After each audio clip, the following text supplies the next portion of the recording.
যুবদল কেন্দ্র নির্বাহী কমিটির একটি পূর্ণাঙ্গ কমিটি দিয়েছে, যার সভাপতি জনাব মোনায়েম ইসলাম মুন্না, সাধারণ সম্পাদক জনাব নুরুল ইসলাম নয়ন এমপি সহ 151 সদস্য বিশিষ্ট একটি কমিটি আমরা নাটোর জেলা যুবদল, নাটোর জেলা বিএনপি, নাটোর জেলা সাধারণ জনগণের ভোটে প্রত্যক্ষ ভোটে নির্বাচিত সংসদ সদস্য জনাব অ্যাডভোকেট এম রুহুল কুদ্দুস তালুকদার দুলু সাহেব এর পক্ষ থেকে আমরা শুভেচ্ছা ও অভিনন্দন জানাই। উন্নয়ন পরিষদ, সবার সেরা পরিষদ, সবার সেরা পরিষদ, উন্নয়ন পরিষদ, দেশ রক্ষার পরিষদ, উন্নয়ন পরিষদ, যুব সমাজের প্রিয় উপস্থিতি, উন্নয়ন পরিষদ। আমার সাধারণ সম্পাদক ধন্যবাদ দিয়েছে। আমাদের নিজের সংসার, আমাদের সংসার সাজাতে কষ্ট করতে হবে, গরম কি, রোদ কি, ঝড় কি, বৃষ্টি কি। তারপর আমার সাধারণ সম্পাদকের সঙ্গে আবারও নাটোর জেলা যুব দলের পক্ষ থেকে এবং গণমানুষের নেতা অ্যাডভোকেট এম রুহুল কুদ্দুস তালুকদার দুলু সাহেবের পক্ষ থেকে আমার যে সকল নেতা কর্মী এখানে অংশগ্রহণ করেছেন সকলকে আবারও ধন্যবাদ জানাই। প্রিয় উপস্থিতি, দু একটি রাজনীতির কথা বলতেই হয়। অনেকদিন পর নাটোরের রাজপথে আমরা মিছিল নিয়ে এখানে উপস্থিত হয়েছি। আমরা আসলে প্রতিদিন 3 বেলা করে মিছিল, মিটিং, আন্দোলন, সংগ্রাম নাটোর বিএনপি বা অঙ্গ সহযোগী সংগঠন কিন্তু করতে পারি, কিন্তু মানবিক বাংলাদেশ, সুন্দর বাংলাদেশ, আগামীর বাংলাদেশ গড়ার লক্ষ্যে বাংলাদেশ জাতীয়তাবাদী দল বিএনপির চেয়ারম্যান জনাব তারেক রহমান এমপি, প্রধানমন্ত্রী, গণপ্রজাতন্ত্রী বাংলাদেশ সরকারের ডাকে নির্দেশে আমরা অনেক মুখ ভেঙচি দেখি, অনেক কোঠার সারি পাটি শুনি, কিন্তু আমরা নীরব আছি, চুপচাপ আছি। তার মানে এই নয় যে আমরা হাতে চুরি পড়ে আছি। কালকে একটি বিশেষ সংগঠন লুঙ্গির তলে, আমরা তো গ্রামীণ ভাষায় তপন বলি, আমাদের গ্রাম বাংলা ভাষায় তপনের তলে থাকার একটি দল আমাদের বিএনপির ভ্যানগার্ড, আমাদের ঐতিহ্যের সংগঠন ছাত্র দল নিয়ে কুরুচিপূর্ণ অনেক মন্তব্য করেছে। তারা নাকি বলেছেন 1 ঘন্টার মধ্যে আমাদেরকে নাকি বিভিন্ন শিক্ষাঙ্গন বা এলাকা ছাড়া করবে।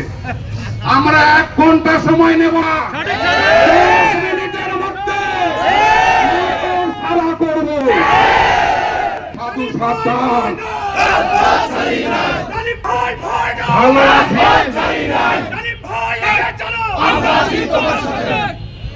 ভালো আছি তার মানে এই নয় যে ট্রেনিং জমা দিয়েছি। অনেকের জন্মর বয়স হয়তো 16, 17, 18, 20, আর আমাদের আন্দোলন সংগ্রামের বয়সী 25 থেকে 30।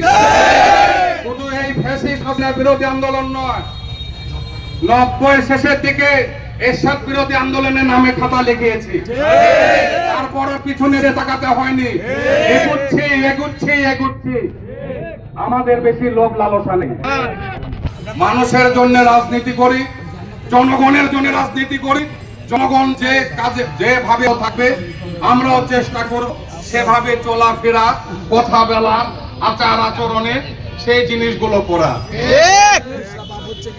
আপনারা পায়ে পাড়া দিয়ে বাড়তি ঝামেলা বাঁধাবেন না, বরঞ্চ বহুত দিন তো মানে ভিনদেশীদের দালালি করলেন, এবার একটু নিজেদের প্রতি দরদ দেখা। আমরা প্রতিদিন দেখতে পাচ্ছি প্রত্যেকটি বর্ডারে আমাদের বাঘের সন্তান বিজিবি বলি আর বিডিআরই বলি, তাদেরকে স্যালুট জানাই। এই সমাবেশ থেকে পাশাপাশি পূর্ণ সমর্থন জানাই। যে যেখানে আছি ইনশাআল্লাহ আমরা বিডিআর এর সঙ্গে আছি, বিজিবির সঙ্গে আছি।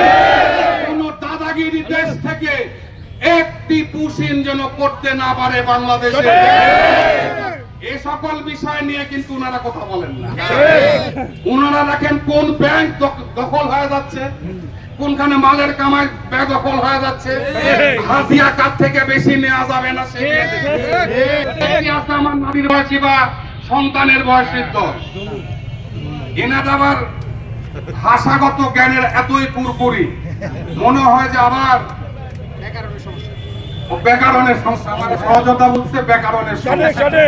যে আবার বোধহয় কুশিক্ষায় শিক্ষিত হয়ে আমরা যে সভ্যতা যুগে জিন্দাবাদ জিন্দাবাদ এই বর্তমানে তাদের যে ভাষা, এই ভাষা তো আমার বাবা মা আমার শিক্ষা প্রতিষ্ঠান শিখায় নাই।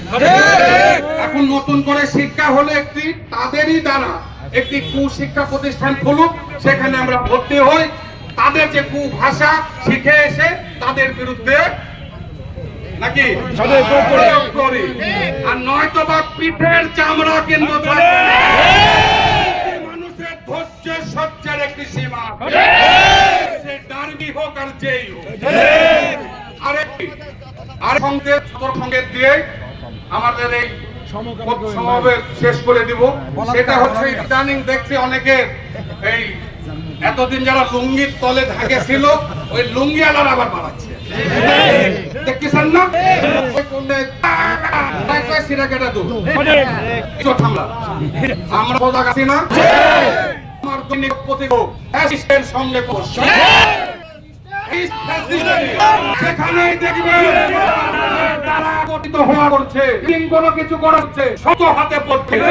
এর আগে দলের নামে করছে না, আমরা সিদ্ধান্ত আমরা যাই করি তাই করি না কেন, ফ্যাসিস্টের বিরুদ্ধে কারো কোনো ছাড় নেই। গরমের মতো অনেক কথা বলে ফেললাম। প্রিয় উপস্থিতি এবং সাধারণ জনগণ যারা শুনেছেন, কারো কাছে যদি ভাষাগত ভাবে খারাপ লাগে, অনিচ্ছিত কারণে বর্তমান রাজনৈতিক যে ধারা, সে ধারায় সামান্য কিছু প্রয়োগ করলাম, বাকিটা রেখে দিয়েছি আরেক দিনের জন্য। সকলের সুস্বাস্থ্য কামনা করে আজকের এই পথসভা এখানে শেষ করছি, এবং পাশাপাশি আমার মিডিয়া ভাই, আমার সাংবাদিক ভাই বোনদেরকেও ধন্যবাদ কৃতজ্ঞতা জানিয়ে আজকের এই কর্মসূচি এখানে আমরা সমাপ্ত। ভালো থাকবেন। আসসালামু আলাইকুম।